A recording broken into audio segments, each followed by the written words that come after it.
Hi, this is Alicia with Divine Living with Purpose, and I want to talk about something that quietly takes over and infiltrates our lives, and before you know it, it's already become your normal. And I'm talking about burnout and the silent weight that it carries. If you're someone who's used to showing up, being the one that people can depend on, and somewhere along the way you stop checking in with the most important person, yourself, then this is for you. But first, to understand the weight of what we're actually carrying today, we have to look at where we first learned how to lift. You see, burnout didn't just happen overnight. It had to have started somewhere. And if you slow down for a moment, you can probably trace it back to a specific season in your life. Not when you got tired, but when you kept going when something inside of you said stop and you pushed past it anyway. For some of you, this didn't start recently. It started a long time ago, actually. Maybe even in your childhood, where you had to grow up faster than you should have, where you had to take on things that weren't necessarily your responsibility at that time. Maybe you had to pick up the slack somewhere because someone or you didn't have the resources readily available at that time. For me, I can trace it back to my childhood, and I knew for a fact that I was probably going to be an independent adult. These conditions were set very early and over time, and it shaped how I showed up in my life. I've always been the one who had to figure things out and depend on myself and not truly rely on others to get things done for me. Yes, I had family support and things like that, but on the things that truly mattered to me, that was aligned to, my career and my lifestyle and my personal life, and just managing and getting through those things, I had to rely on myself as a young adult. And over time, I became the go-to person, not just for myself, but to others, right? I became the one who showed up and fill all the gaps and meet the needs of others. But I did these things even when no one asked me to do them. So the problem is when handling it becomes your identity. You stop noticing when the load becomes too heavy. I'm going to say that again. The problem is when handling it becomes your identity. You stop noticing when the load becomes too heavy. So looking back, I can't point to one moment where it became too much. I just know that I kept adding to it and I never stopped. And the thing about burnout is it doesn't just show up loud. It settles in very, very quietly. It just creeps in. And at first it feels like it's just a busy season. So what do you start doing? You make adjustments. We're human. We adapt, we overcome, and we make adjustments. And then you also tell yourself, hey, this is just temporary. This is just temporary. This too shall pass and it'll get better. But somewhere along the way, the lines start to blur between overextending and just showing up, right? You begin to take on more, and it doesn't even feel abnormal anymore. It becomes your baseline. You start filling in these gaps and carrying weight that was never really meant for you in the first place. And slowly, over time, you stop checking in with yourself. You stop doing the things that used to make you, you, right? And eventually, the mind can no longer ignore what the body is trying to scream, right? Think about it. You get all wrapped up in things, the day-to-day stuff, and you got this book on your nightstand that's been on the same chapter for a month. You got hobbies that feel like just another chore on this never-ending list. Your world shrinks.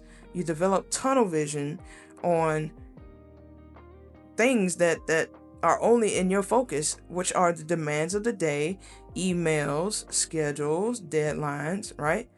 And all of these things just become a blur. It just becomes a blur, right? And after a while, this doesn't just stay external, right? It starts to show up internally in your body. It starts with fatigue and irritation and frustration, sometimes anger, definitely tension. You become tired even when you've had a full night's rest. You start noticing that you get sick more often. You get these random aches and pains, and you start to see things that don't quite make sense, right? But that's just your body trying to tell you something. It's the cumulative friction of 1,000 yeses that you didn't want to say yes to in the first place. It's the background static of a mind that never truly powers down. Okay? It's the weight that you've been carrying finally catching up to you at your pace. So how do we begin to settle the weight down? Well, we start with a single truth. And what is that truth? Let's ground things here a minute. Before we move on, I just want to ground you in something, not to fix it, but to help you recognize it, right? If any part of this felt familiar, that's your awareness speaking up. That's your awareness on high alert right now. That's you starting to recognize that this isn't just a busy season for yourself. This goes a little deeper. And sometimes the first step is just naming it. Naming it. I've been carrying a lot and it's starting to affect me. Hey, I'm burnt out. Once I could put a name to it, I just started saying it. Yeah, hey, I'm burnt out. Hey, I'm sorry, I'm a little burnt out right now. I can't handle that. Hey, I don't have the bandwidth to cover down on that right now, right? Sometimes you just gotta name it. But for right now, in this moment, you don't have to fix everything. You don't have to figure it all out, right?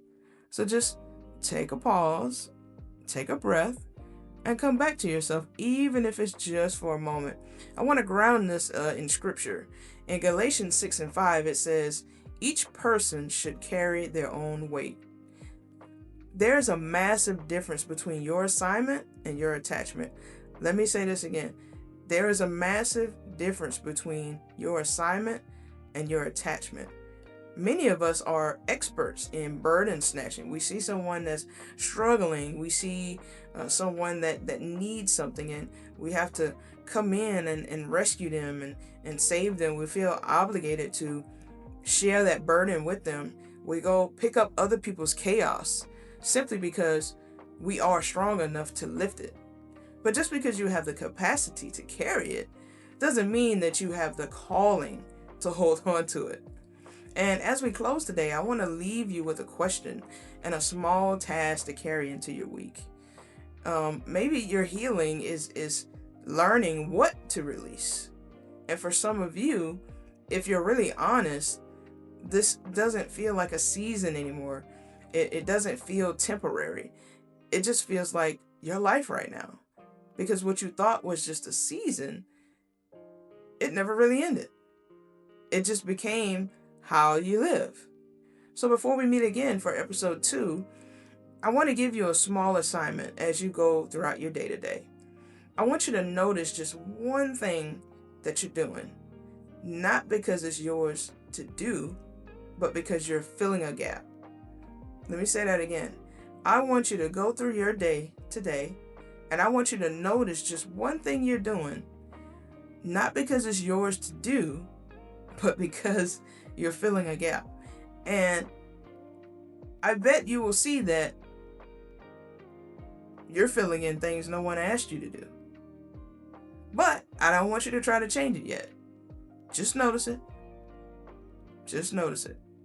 In the next episode, we're going to talk about what happens when burnout stops feeling like a season and it becomes a lifestyle. But for now, I just want you to be honest with yourself. I want you to reflect a little bit. Where did this start for you? And what have you been carrying that you were never meant to carry alone? This is Alicia with Divine Live with Purpose, and I'll meet you right there next time.